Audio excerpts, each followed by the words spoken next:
ఐదేళ్ల వైసీపీ పాలనలో రాష్ట్ర ప్రజలంతా పడిన ఆవేదనను బలంగా వినిపించే గళంగా ప్రజాగళం బహిరంగ సభ చరిత్రలో నిలిచిపోతుందని జనసేన పార్టీ రాజకీయ వ్యవహారాల కమిటీ చైర్మన్ నాదెండ్ల మనోహర్ అన్నారు. అన్ని వర్గాల్లో గూడు కట్టుకున్న ప్రజా వ్యతిరేకతను ఈ సభ ద్వారా తెలియజేస్తామన్నారు.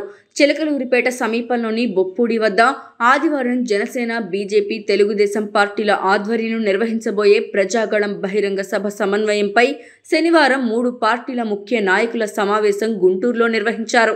ఈ సందర్భంగా తెలుగుదేశం అధ్యక్షుడు అచ్చెన్నాయుడు, జనసేన నాయకులు నాదెండ్ల మనోహర్, బీజేపీ అధ్యక్షురాలు పురంధరేశ్వరి మాట్లాడారు. భారతీయ జనతా పార్టీ, జనసేన మరియు తెలుగుదేశం నాయకులకి, కార్యకర్తలకి ప్రతి ఒక్కరికి ముందుగా నమస్కారాలు నేను తెలియజేస్తున్నాను. రాష్ట్ర కళ్యాణాన్ని అంటే హితాన్ని ఆకాంక్షిస్తూ ఈనాడు ఈ 3 పార్టీలు కూడా ఒక చారిత్రాత్మకమైన నిర్ణయం చేయడం జరిగింది. పొత్తులో 3 పార్టీలు ముందుకు వెళ్ళాలని, రాష్ట్ర భవిష్యత్తు అదేవిధంగా ప్రజా సంక్షేమాన్ని కాపాడాలి అనేటువంటి ఆలోచనతోటి ఈ నిర్ణయం చేయడం జరిగింది. ఈ నిర్ణయాన్ని గౌరవిస్తూ ఈ 3 పార్టీలు కూడా కలిసి ఎన్ని సీట్లు ఎవరు ఎక్కడ పోటీ చేయాలి అనేటువంటి తుది నిర్ణయాన్ని కూడా రావడం జరిగింది. కనుక ఖచ్చితంగా ఈ 3 పార్టీలకు సంబంధించినటువంటి కార్యకర్తలందరూ కూడా అధ్యక్షులు తీసుకున్నటువంటి నిర్ణయాన్ని గౌరవిస్తూ ఆ నిర్ణయాన్ని కట్టుబడి ఈ కూటమి గెలుపుకి ప్రతి ఒక్కరు కూడా కృషి చేస్తారు అని చెప్పి మేమందరం కూడా గట్టిగా విశ్వసిస్తున్నటువంటి విషయం. ఎందుకంటే ఈ పొత్తు అనేది వాళ్ళ రాష్ట్రం చాలా అవసరం అని చెప్పి కేవలం ఈ 3 రాజకీయ పార్టీలు మాత్రమే కాకుండా ప్రజలు కూడా ఎదురు చూస్తున్నటువంటి ఒక కలయిక. ఎందుకంటే రాష్ట్రం ఎదుర్కొనేటువంటి ఇబ్బందులు, ఏ విధంగా ప్రజా సంక్షేమానికి తిలోదకాలు ఇవ్వబడ్డాయో, ఏ విధంగా రాష్ట్ర అభివృద్ధి కుంటుపడిందో ప్రజలందరూ కూడా గమనిస్తున్నటువంటి నేపథ్యంలో ఈ పొత్తుని ప్రతి ఒక్కరు కూడా స్వాగతిస్తున్నటువంటి విషయం. కనుక ఖచ్చితంగా ఈ పార్టీకి సంబంధించినటువంటి కార్యకర్తలు ఈ నిర్ణయాన్ని కట్టుబడి, ఈ నిర్ణయాన్ని గౌరవిస్తూ ఈ కలయిక గెలుపుకి ప్రతి ఒక్కరు కూడా కృషి చేస్తారని చెప్పి నేనైతే గట్టిగా విశ్వసిస్తున్నాను. ఎన్నికలు మన ముందున్నాయి. ఇవాళ మధ్యాహ్నం ఎలక్షన్ కమిషన్ వారు ప్రెస్ పెట్టి ఈ నియమావళి ఏదైతే ఉంటుందో వారు విడుదల చేసేటువంటి పరిస్థితి మనం చూస్తున్నాం. ఆ సందర్భంలో ఈ పొత్తు క్యాంపెయిన్ లో మొదటి అడుగుగా రేపు నరేంద్ర మోడీ గారు చిలుకలూరుపేట దగ్గర బొప్పూడి అక్కడ బహిరంగ సభలో ఈ 3 పార్టీలు ఎన్డీఏకి సంబంధించినటువంటి బహిరంగ సభ నిర్వహిస్తున్నటువంటి సందర్భంలో వారు ఇక్కడికి రాబోతున్నారు. వారిని మేము స్వాగతిస్తున్నాము. వారు ఈ ఎన్డీఏ కూటమి విజయానికి శంఖారావు వారు రేపు సభలో పూరించబోతున్నారు. కనుక ప్రతి ఒక్క కార్యకర్త ఈ సభ విజయవంతం చేయాలి అనేటువంటి ఆలోచనతో, అదేవిధంగా కార్యకర్తల నడుమ సమన్వయం ఉండవలసినటువంటి అవసరం చాలా ఉన్నది అని చెప్పి గమనిస్తూ ఆ సమన్వయం చేయడానికి, అదేవిధంగా ఈ సభని విజయవంతం చేయడానికి ఇవాళ అన్ని విధాల నాయకులు మరియు కార్యకర్తలు ఈ యొక్క మీటింగ్ కి రావడం, చర్చించుకోవడం జరుగుతుంది. రేపు ప్రజలు చూస్తారు ఎంత విజయవంతంగా ఈ సభ నిర్వహించబడుతుందో. నేను ఇందాకన్నట్టుగా ఇది విజయానికి తొలి అడుగుగా ఈ కూటమికి నేను భావిస్తున్నాను. నమస్కారం. థ్యాంక్ యూ అండి. ఇరు జిల్లాల నుంచి వచ్చిన వివిధ పార్టీ నాయకులు, అంటే మనం భారతీయ జనతా పార్టీ, తెలుగుదేశం పార్టీ, జనసేన పార్టీ నాయకులు రేపటి రోజున మనం చేయాల్సిన ఏర్పాట్లు, ఆ హడావుడిలో మీరు కూడా తిరిగి వెళ్ళాలి కాబట్టి మేడం పురంధేశ్వరి గారు అన్నట్టు ప్రతి ఒక్కరికి ఒక బాధ్యత మనం సమన్వయపరుచుకుంటూ వెళ్ళాల్సిన అవసరం ఖచ్చితంగా ఉంది. సో మీరందరూ కూడా దయచేసి ఒక బాధ్యతతోటి ప్రధాని నరేంద్ర మోడీ గారు రేపు సాయంత్రం 4 చేరుతారు. ప్రజాగళం అనే ఈ సభకి ఇది మన ఎన్నికల శంఖారావంగా, దీనికి మీరందరూ కూడా అన్ని విధాలుగా లోతుగా ప్రతి మండలం నుంచి, ప్రతి గ్రామా నుంచి ఎంతోమంది ఆసక్తి చూపిస్తున్నారు. వాళ్ళకి తగిన ఏర్పాట్లు అన్నీ కూడా చాలా భారీ స్థాయిలో మన పెద్దలు తెలుగుదేశం పార్టీ మీద అచ్చెన్నాయుడు గారు కూడా ప్రతిరోజు పర్యవేక్షిస్తూ ఆయన కూడా ఫాలోఅప్ చేస్తున్నారు. సో ఆయన మాట్లాడే మాటల్లో మీరు కూడా అర్థం చేసుకుని ఇమ్మీడియట్గా ఇది కార్యాచరణ జరగాల్సిన అవసరం ఉంది. కాబట్టి ఇప్పుడు పెద్దలు అచ్చెన్నాయుడు గారు మాట్లాడుకోండి. భారతీయ జనతా పార్టీ, తెలుగుదేశం, జనసేన పార్టీ ముఖ్య నాయకులందరికీ పేరు పేరున హృదయపూర్వకంగా నమస్కారాలు తెలియజేస్తున్నాను. చాలామంది సీనియర్లు ఉన్నారు, ఎన్నో సంవత్సరాల నుంచి రాజకీయాలు చేసి పదవుల్లో కూడా చాలామంది ఇక్కడ ఉన్న వాళ్ళు ఉన్నాం. కానీ ఫస్ట్ టైం ఇటువంటి దుర్మార్గమైనటువంటి పాలన ఎప్పుడు మనం చూడలేదు. ఒక రాజకీయ పార్టీ అంటే అధికారంలో ఉంటే అధికారాన్ని ఉపయోగించి ప్రజలకు సేవ చేయడం, ప్రతిపక్షంలో ఉంటే ప్రజల పక్షాన పోరాటం చేసి సమస్యలు పరిష్కరించడం అనేది 75 సంవత్సరాల స్వాతంత్ర భారతదేశంలో మనందరం చూసాం. ఫస్ట్ టైం 2019లో ఒక దుర్మార్గమైనటువంటి వ్యక్తి జగన్మోహన్ రెడ్డి రాష్ట్రానికి ముఖ్యమంత్రి అయిన తర్వాత పూర్తిగా రాజ్యాంగం లేదు, ప్రజాస్వామ్యం లేదు, కనీసం స్వేచ్ఛగా మాట్లాడే హక్కు కూడా లేకుండా కోల్పోయినటువంటి విషయాన్ని మనందరం గుర్తు తెచ్చుకోవాలి. ఓకే, అభివృద్ధి జరగకపోయినా, సంక్షేమం అందకపోయినా ఈ రోజు కాకపోతే రేపైనా చేసుకోవడానికి అవకాశాలు ఉంటాయి. కానీ పూర్తిగా ఆంధ్ర రాష్ట్రాన్ని సర్వనాశనం చేసి అన్ని వర్గాలకి తీవ్రమైనటువంటి ఇబ్బందులు కలిగించిన విషయం కూడా మనం గుర్తుపెట్టుకొని ఒక మంచి కారు గురించి, అధికారం గురించి ఇంతకుముందు మనం పొత్తులు పెట్టుకోవడం చూసాం. కానీ ఫస్ట్ టైం ఆంధ్రప్రదేశ్ రాష్ట్రంలో ఈ 5 సంవత్సరాలు ఈ రాష్ట్రాన్ని జగన్మోహన్ రెడ్డి సర్వనాశనం చేశాడు. మళ్ళీ ఆంధ్రప్రదేశ్ రాష్ట్రాన్ని పునర్నిర్మించుకోవాలంటే ఏకైక మార్గం అందరం కలిసి పనిచేయాలి, అందరం కలిసి ఒక నిర్ణయం తీసుకోవాలనే ఉద్దేశంతోనే అటు తెలుగుదేశం, జనసేన, బీజేపీ పొత్తుకు పెట్టుకున్న విషయాన్ని ప్రతి ఒక్కరూ గుర్తుపెట్టుకోవాలి. పొత్తులు పెట్టుకున్న తర్వాత ఇబ్బందులు కూడా ఉంటాయి. కొంతమంది పోటీ చేయడానికి ఎదురు చూస్తారు, రాకపోవచ్చు. ఏది ఏమైనా సరే ఈ 3 పార్టీలు, గ్రామ స్థాయి కార్యకర్తల నుంచి రాష్ట్ర స్థాయి నాయకుల వరకు రాష్ట్ర ప్రయోజనాల గురించి ఎటువంటి చిన్న అరమరికి కూడా లేకుండా కలిసి పనిచేయవలసినటువంటి అవసరం ఉంది. ఓట్ షేర్ కూడా కరెక్ట్గా జరిగి మనం రేపు ఎన్నికల్లో బ్రహ్మాండమైనటువంటి మెజార్టీతో విజయం సాధించవలసిన అవసరం ఉంది. దానికి ప్రతి ఒక్కరూ సహకరించాలని కోరుతున్నాను. ఈరోజు మధ్యాహ్నం 3 గంటలకి ఈ రాష్ట్రానికి పెట్టినటువంటి శని వదిలిపోతుంది. ఈ రాష్ట్రంలో 5 కోట్ల మంది ప్రజలు, ఏదో ఒక వర్గం, ఒక ప్రాంతం, లేకపోతే ఎవరో కొంతమంది కాదు, 5 కోట్ల మంది ప్రజలు ఇంక్లూడింగ్ ఆఫీసర్స్తో సహా 3 గంటలకి ఈ రాష్ట్రంలో స్వేచ్ఛా వాయువులు పీల్చుకోగలుగుతున్నారని ఈరోజు చాలా గర్వంగా నేను చెప్పదలుచుకున్నాను. ఈ రోజుతో జగన్మోహన్ రెడ్డి పట్టినటువంటి శని ఈ రోజుతో విడిచిపోతుంది. ఇది ఒక మంచి శుభ పరిణామం అని చెప్పి సందర్భంగా తెలియజేస్తున్నాను. రెండవది, రేపు సభ ప్రజాగళం. ఈ సభతో ఆంధ్రప్రదేశ్ ఎన్నికలు రేపటితోనే అయిపోవాలి. ఇంత ఉత్సాహంగా నేను 5-6 రోజుల నుంచి రోజుగా చూస్తున్నాను.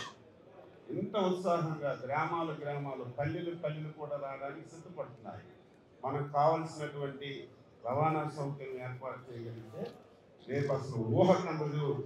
రేపు జరిగినటువంటి సభ నభూతో నభవిష్యత్తు, ఇంతవరకు ఆంధ్రప్రదేశ్ రాష్ట్రంలో ఎప్పుడు జరగలేదు, భవిష్యత్తులో జరగని విధంగా జరుగుతుందని చెప్పి నేను భావిస్తున్నాను.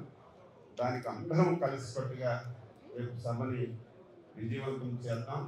దానికి మీ అందరూ కూడా సహకరించాలని చెప్పి ఈ సందర్భంగా తెలియజేస్తూ, ఇప్పటికే ఆర్టీసీ వాళ్ళు ఫోన్లు కూడా ఎత్తేవారు కాదు, బస్సులు ఇవ్వడానికి కూడా ముందుకు వస్తున్నారు. రేపు ఆదివారం చాలామంది ఫోన్లు చేస్తున్నారు. మాకు స్కూల్స్ ఉన్నాయి, కాలేజీలు ఉన్నాయి, మా బస్సులు కూడా మీకు ఇస్తాం, మీరు కూడా కోఆర్డినేషన్ చేసుకొని తీసుకోమని చెప్పి అందరూ ఇప్పుడు ముందుకు వస్తున్నారంటే ఇది ఒక మంచి శుభ పరిణామం అని చెప్పి తెలియజేస్తూ రేపు హైయెస్ట్ మొబిలైజేషన్ గుంటూరు పార్లమెంట్ నుంచి ఉండాలి. ఈ పార్లమెంట్కి తెలుగుదేశం పార్టీ తరఫున పోటీ చేస్తున్నటువంటి ఈ పార్లమెంట్లో అన్ని క్యాండిడేట్స్ ఎక్కడైనా ఒకటో రెండు ఫైనలైజ్ కాలేదు, కానీ గుంటూరు పార్లమెంటు అండ్ 7 అసెంబ్లీలు కూడా మొన్నటితో పూర్తి చేశారు అన్ని పార్టీలు. కాబట్టి అందరూ ఒకరికొకరు కలుసుకొని భారీ స్థాయిలో మొబిలైజ్ చేయవలసిన అవసరం ఉంది, చేస్తారని చెప్పి ఆశిస్తూ అందరికీ ఒకటే ధ్యేయం పెట్టుకోవాలి. జగన్మోహన్ రెడ్డి వైసీపీ విముక్తి ఆంధ్రప్రదేశే మనందరి ధ్యేయంగా పెట్టుకోవాలి. దాని గురించి అందరం కలిసికట్టుగా పనిచేద్దాం. చిన్న చిన్న పొరపాట్లు ఉన్నా సరే ఎవరి పార్టీ వాళ్ళు సరి చేసుకోవాలి, చిన్న అసంతృప్తి ఉన్నా సరే రాష్ట్ర ప్రయోజనాల గురించి అందరం కలిసి పనిచేద్దామని చెప్పి ఈ సందర్భంగా తెలియజేస్తూ అందరికీ నమస్కారం. థ్యాంక్ యూ అచ్చెన్నాయుడు గారు. ఇది 2014లో ఉన్న విధి కాంబినేషన్ మరొకసారి జనసేన పార్టీ, తెలుగుదేశం పార్టీ, భారతీయ జనతా పార్టీ కలిసి అద్భుతమైన ప్రణాళికతో మనం ముందుకెళ్ళబోతున్నాం. అచ్చెన్నాయుడు గారు చెప్పినట్టు రేపటి సభతోటి వైసీపీ పాలనకి ఫుల్ స్టాప్ పెట్టే పరిస్థితి రాష్ట్రంలో ప్రజలందరూ కూడా ఎదురు చూస్తున్నారు. సో దానికి మనందరం కూడా ఒక మంచి కసరత్తు చేసుకొని సమావేతమై ప్రోగ్రామ్ సక్సెస్ అవడానికి నియోజకవర్గ స్థాయిలో, మండల స్థాయిలో, గ్రామ స్థాయిలో దయచేసి మీరు అందరూ కూడా సమన్వయపరుచుకుంటూ ముందుకెళ్లాల్సిన బాధ్యత మన నాయకులకు అందరికీ ఉంది. దారి పొడుగున అన్ని విధాలుగా ఏర్పాట్లన్నీ కూడా జరిగినాయి. మెడికల్ క్యాంప్స్ కానివ్వండి, ఆహార శిబిరాలు కానివ్వండి, ప్రతి ఒక్కరికి మంచినీరు, మజ్జిగ ప్యాకెట్లు, ఇవన్నీ కూడా చాలా లోతుగా ప్లాన్ చేసి చక్కటి స్పందన ఉంది క్షేత్రస్థాయిలో. ఆ స్పందనని గౌరవించే విధంగా మనం ఈ సభని ప్రతి ఒక్కరూ కూడా విజయవంతంగా చేయాలి. ప్రజాగలం అంటే ప్రజలు ఏదైతే ఇంట్లో నుంచి ఎదురు చూసి ఆ గలం వినిపించాలని కోరారో ఆ సభతోటి రేపటి రోజున దాన్ని విజయవంతం చేసి లక్షల్లో వస్తున్న జనాన్ని మీరందరూ కూడా ఆదరించి జాగ్రత్తగా వారు తిరిగే వరకు ప్రతి ఒక్కరు కూడా సహకరించాల్సిన అవసరం ఉంది. ఇరు జిల్లాల నాయకులు ఇక్కడికి వచ్చారు, కృష్ణా జిల్లా, గుంటూరు జిల్లా. అదేవిధంగా శ్రవణ్ గారు దీన్ని కోఆర్డినేట్ చేసినందుకు ఆయన కూడా నేను మనస్ఫూర్తిగా ధన్యవాదాలు తెలుపుతున్నాను. పార్లమెంట్ సభ్యులు, అసెంబ్లీ స్థానంలో పోటీ చేస్తున్న అభ్యర్థులు అందరూ కూడా మీకు సమయం తక్కువ ఉంటుంది, కానీ ఇవాళ రేపు మాత్రం దయచేసి ఈ సభని విజయవంతం చేయడంలో మీ కృషి 100% ఉండాలి. ఒత్తిళ్ళు ఉన్నా కూడా, కార్యక్రమాలు ఉన్నా కూడా వాటిని ఈ 2 రోజులు మీరు పక్కన పెట్టి ఈ సభ విజయవంతం అయ్యేటట్టు ప్రధాని నరేంద్ర మోడీ గారి నాయకత్వంలో మనం ఎటువంటి ప్రభుత్వం రేపటి రోజున స్థాపించబోతున్నామో దాని ప్రతి ఒక్కరికి తెలిసే విధంగా మనం కష్టపడాలని మిమ్మల్ని అందరూ కూడా పిలుపునిచ్చుకుంటూ ఇప్పుడు భారతీయ జనతా పార్టీ జాతీయ ప్రధాన కార్యదర్శి శ్రీ వినోద్ తావడే గారిని మాట్లాడమని కోరుతున్నాను.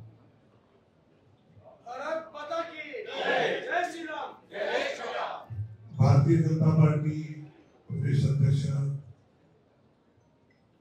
पुरंदेश्वरी जी, पीडीपी के प्रदेश अध्यक्ष अच्చెన్నాయుడు जी और मंडलाल मनोहर गारू, जनसेना पॉलिटिकल पार्टी के अफेयर्स के चेयरमैन, प्रजागणम कल या होने जा रहा है। आज 3 PM को इलेक्शन कमीशन इलेक्शन डिक्लेयर करेगा और कल ही honourable prime minister Andhra Pradesh में आएंगे। प्रजागणम के द्वारा आंध्र की जनता को संबोधित करेंगे और मेरा विश्वास है कि जगनमोहन रेड्डी की करप्ट सरकार, जगनमोहन रेड्डी की कर्जे में डूबी सरकार, जगनमोहन रेड्डी की बेरोजगारी बढ़ाने वाली सरकार, जगनमोहन रेड्डी की केंद्र सरकार के भरोसे सब स्कीम चलाने वाली सरकार, इसको कल के प्रजागणम के बाद आंध्र प्रदेश की जनता फुल स्टॉप लगाएगी और भारतीय जनता पार्टी, तेलुगुदेशम पार्टी और जन कल्याण पार्टी, जनसेना पार्टी, ये तीनों का जो एनडीए बना है, ये आंध्र प्रदेश में आने वाले विधानसभा और लोकसभा में डबल इंजन की सही सरकार जगन मोहन रेड्डी को बाहर फेंकेगी, भ्रष्टाचार को बाहर फेंकेगी, कर्जे को बाहर फेंकेगी और आंध्र प्रदेश का जो विकास पहले एनडीए के समय चल रहा था वही विकास पे चलेगा। यहाँ लॉ एंड ऑर्डर की सरकार रहेगी, कानून सुव्यवस्था अच्छी रहेगी, महिलाओं का सम्मान होगा, युवाओं को रोजगार होगा, व्यवसाय बढ़ेगा। ऐसे सुखी संपन्न आंध्र प्रदेश को बनाने के लिए जनता का साथ, जनता का सपोर्ट मांगने के लिए कल प्रधानमंत्री आदरणीय नरेंद्र मोदी जी प्रजागणम के द्वारा आंध्र प्रदेश में पहले ही दिन पूरे देश में चुनाव के बाद फर्स्ट डे कहा जा रहा है तो आंध्र प्रदेश में आ रहे हैं।